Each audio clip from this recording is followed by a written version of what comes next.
Hello and welcome everyone, and welcome to our new episode on Reynaers Act, our strategy on sustainability. My name is Ken Wright, and today we will be talking about the ecological footprint, so how can we lower this?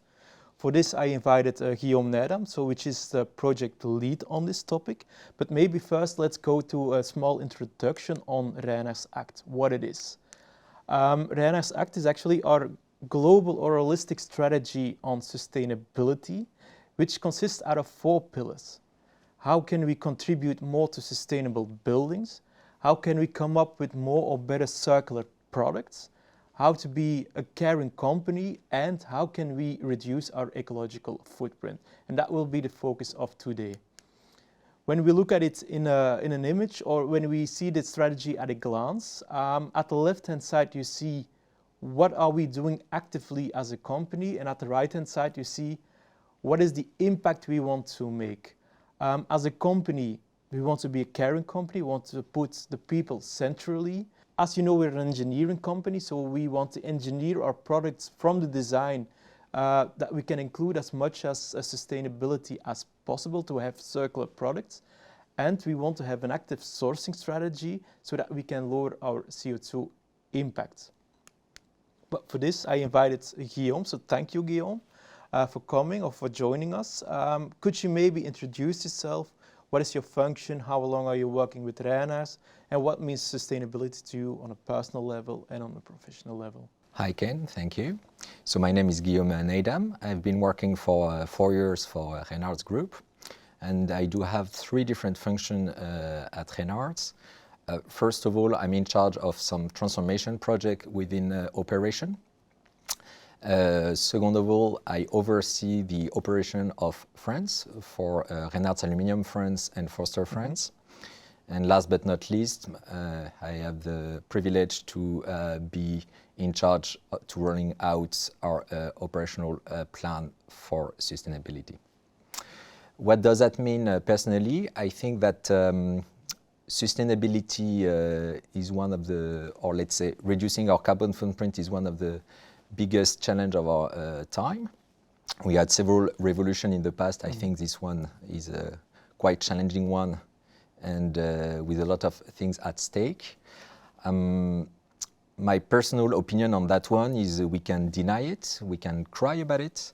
I think the best way to cope with that is to act, and I'm very happy to be able to act and to contribute to that. So that's basically, I'm quite happy to be part of this journey and to have this responsibility. Okay, thank you, Guillaume. Maybe let's start with effects. The IPCC, so it's like a panel of all climate scientists and they give advice to the United Nations, like what is happening on a term of a climate, but how to act on that as well. But a quote from them is like, "The alarm bells are deafening. The evidence is irrefutable. We are at code red for humanity." This is just a graph that explains it as well. So today we are here with the current policy, and if we do nothing, we will follow the red line. If the temperature will increase above 2.5, 3 degrees, I think the place will be in a very, very bad place, and it will be not solvable anymore. If we do something and we stay around 2.4 degrees, I think the world will be livable for humanity, but things will happen, like for example, all the coral reef will die. So you see, species will die at this point. So the main aim will be that we will keep below the 1.5 degrees of global warming, that at least we can have the same way of living as we have today. But maybe let's go into the act, so let's go one step deeper.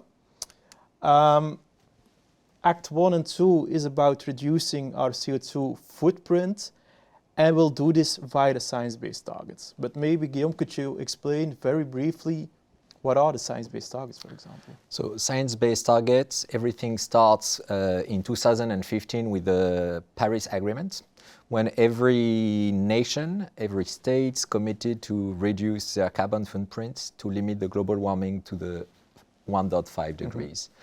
What does that mean? It means that everyone needs to cut by half their carbon emission.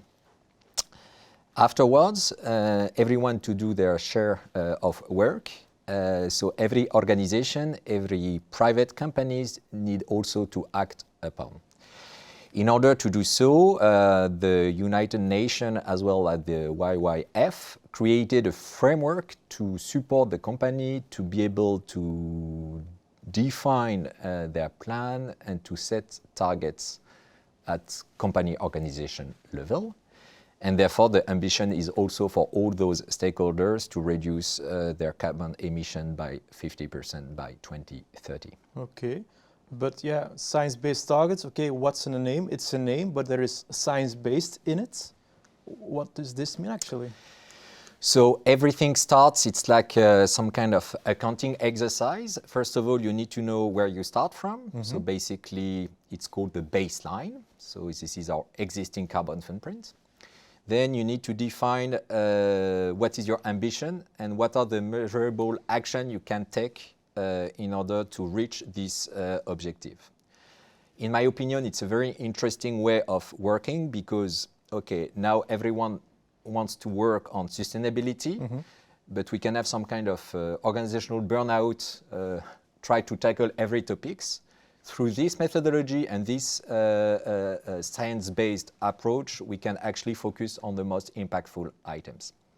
So that's one. And like any financial statement, or in that case, environmental statement, mm-hmm. if you want, it needs to be validated by a trustworthy third party, which is here the YYF and the UN, through the science-based target traject. And like any budget exercise, it means that every year we need to take again, okay, what is our carbon footprint for the year that's just ended, and where are we versus our ambition? And like any, like for instance, the IFRS for accounting, there is a stringent methodology and validation criteria to make sure that we are not doing some kind of greenwashing. Mm-hmm. We did that, and then you have a validation process. Nowadays it's a growing traction, science-based targets in the world due to the criticity of the situation. So now we have some kind of a 9-month validation process. So we initiated this official validation process last March. We believe we're going to get the certification by the end of the year. Okay. Maybe it needs some more explanation, because like in the acts we say about, okay, reduction of our CO2, but we talk about different scopes, so 1, 2 and 3. Can you deep dive maybe what these really explain, what is in it, what is not in it? Yeah, sure. So basically the idea is to cover all our emissions. So scope 1 and 2, it's basically the carbon emission we own. And what is behind that? It's basically the emission we create to operate. Mm-hmm. And we are talking about two main topics. A is energy consumption, whether it's gas or electricity.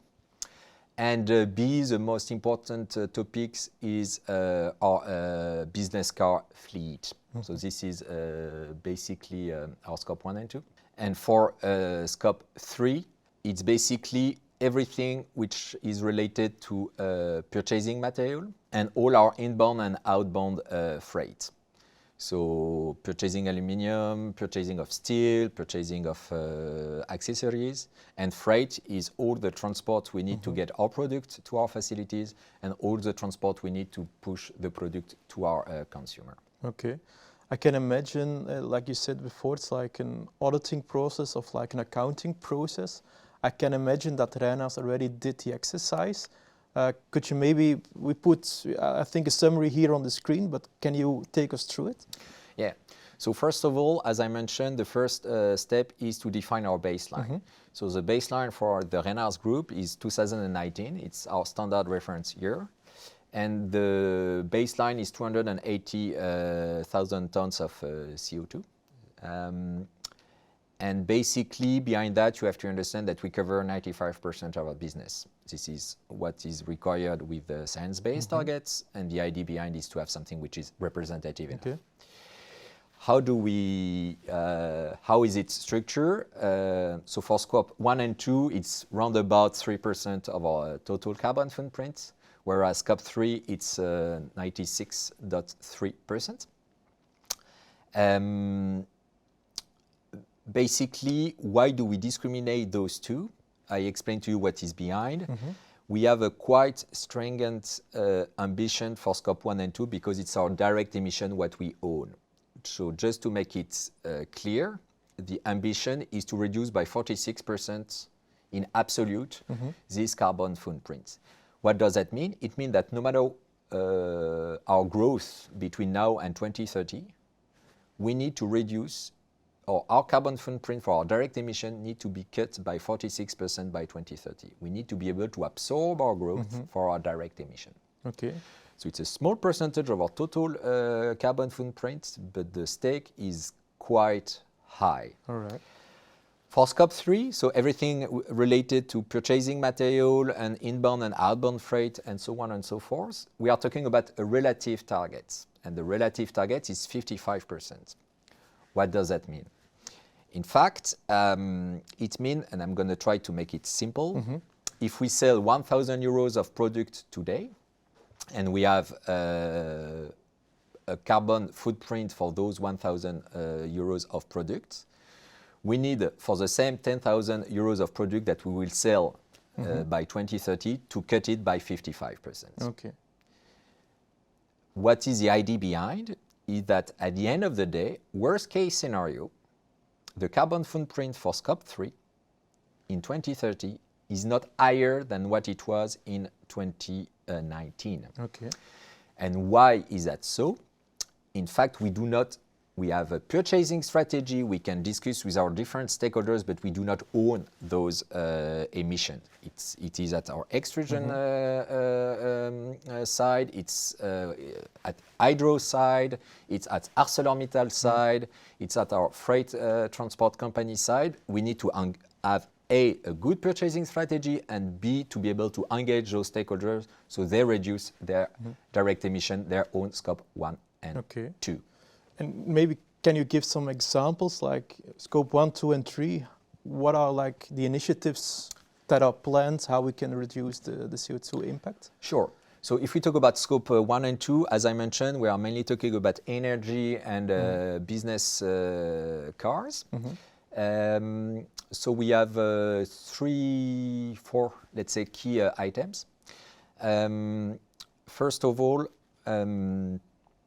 if we talk about energy, one of our big source of emission is our gas consumption. And it's mainly driven by the gas consumption of our oven in our coating facilities, mainly Alural. We don't have any industrial solution yet, but we want to see how can we switch from a gas sourcing to another kind of energy, electricity whatsoever. So that's the first key items. No solution yet, but we want to investigate on that. The war in Ukraine and the price increase also brings this level of emergencies. That will speed up the process, I think. That's correct. So that's A. B is to be able to have efficient facilities, warehouses. We have 2 greenfield projects in Poland and in Switzerland. So that, by definition, will help us to reduce our carbon footprint. And then you can see the whole electricity sourcing as one topic, which is in fact 2 subcomponents, is to increase the number of solar panels we have. We do have already quite some solar panels throughout the group. We want to increase that. Also from a risk management standpoint, due to the scarcity of energy, it's important. So we do have some plans. I just want to make a small explanation, and that's the whole added value of a science-based target. If you do solar panel in France or in Switzerland, it's interesting, but not as interesting as having solar panel in Eastern Europe, for instance, in Poland. Why? Because we have a grid mix in France and in Switzerland, which is quite green already, nuclear-oriented, hydro-oriented. So that's also why it is interesting to work with this kind of methodology, is to say, okay, if we need to make an arbitration or to make a specific focus, we know on which topic we need to focus on. And last but not least, regarding scope 1 and 2, business cars, by regulation, but also the general trend, we know that we're going to reduce our carbon footprint by switching from traditional cars to electrical cars, while not losing sight of our mobility plan to try to reduce the usage of cars towards public transportation and so on and so forth. So that's basically for scope 1 and 2. Yeah, and then scope 3, because I see it's much bigger. We're talking about 96% compared to 3%. Could you explain maybe why it's so big? And secondly, what are here the initiatives we want to take? So that's a good remark, Ken, thanks. So first of all, there is no surprise here. If you take a look at what other company does in our sectors, it's quite similar. What is behind this unbalanced situation between scope 1 and 2 and scope 3? It's mainly because scope 3 CO2 emission is very much driven by three main items: aluminium in a very, very large majority, strips, and then steel for the Forster business. Okay. And with regard to the different action we have, for steel, we believe we can reduce our carbon footprint by 30% by 2030. ArcelorMittal is very bold on their own action plan. On strips or polyamide, we initiated already a switch from a standard polyamide to a recycled polyamide. That's the insulation strips in windows, doors, and so on. That's correct. Yeah. For master patio, for instance, now it's 100% recycled. Yeah. What does that mean? Your carbon footprint goes from 10 to 1. So it's quite important. And the ambition is by 2030 to have 38% of our portfolio for insulation made out of recycled polyamide. And last but not least, it's our purchasing strategy for aluminium.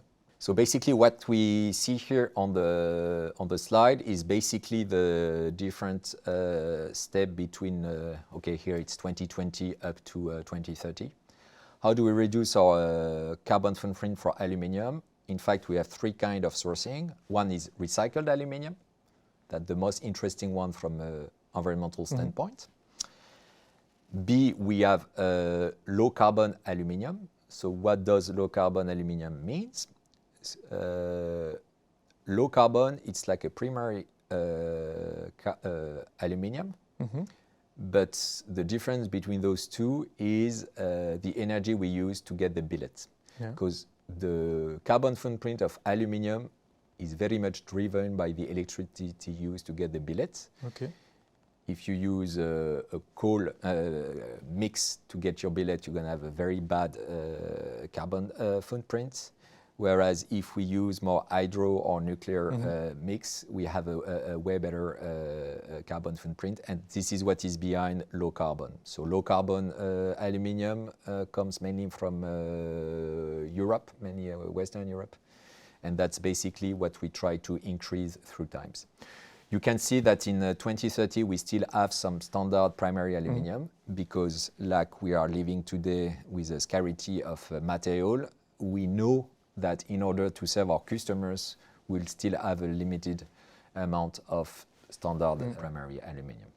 What surprised me a bit is I think using for 100% recycled content would be, in terms of environmental impact, would be better than, for example, focusing on low carbon primary aluminium. But this is not the case. But I think there is a reason behind it, right? Yeah, you're right. Everyone wants to do recycled aluminium, but it's a closed aquarium. And in fact, the demand is way higher than the offer because due to the long lifetime of aluminium, there is limitation in the accessibility of recycled aluminium.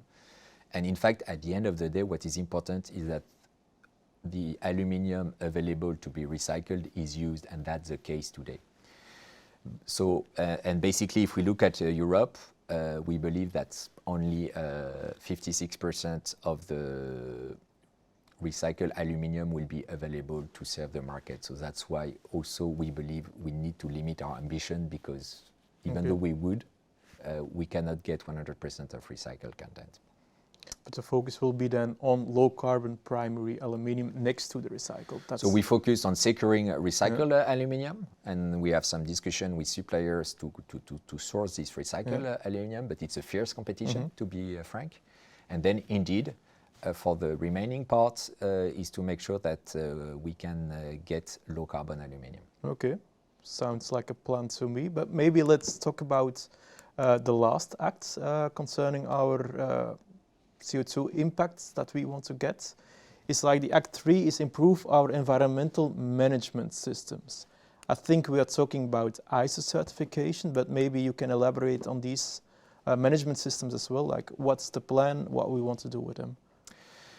So indeed, I mentioned that we need to, it's not only to do some things, but it's to monitor it, to manage it. ISO as a basis is a very strong management system. We extend a little bit the portfolio of ISO we do, focusing on the topic we want to focus on.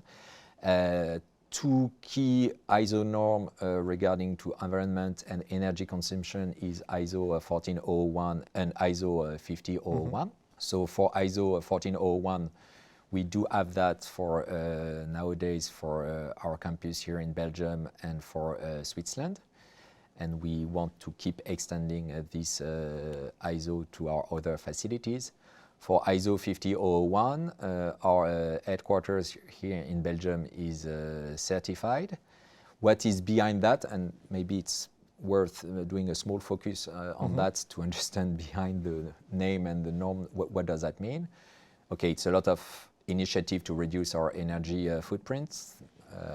I mentioned already solar panel, to have a LED light, but it's also to monitor our consumption. So for instance, is to have some dashboards to monitor our energy consumption through different criteria and to see how we can optimize that. So we have specific dashboard to follow that up. Okay, thank you, Guillaume. So thank you for watching this episode. I hope it's all clear to you now. If you have any questions, you know who the project lead is. So if you have any questions, you can reach out. And I hope to see you in the next episodes as well, where we're going to talk about the other topics. So thank you.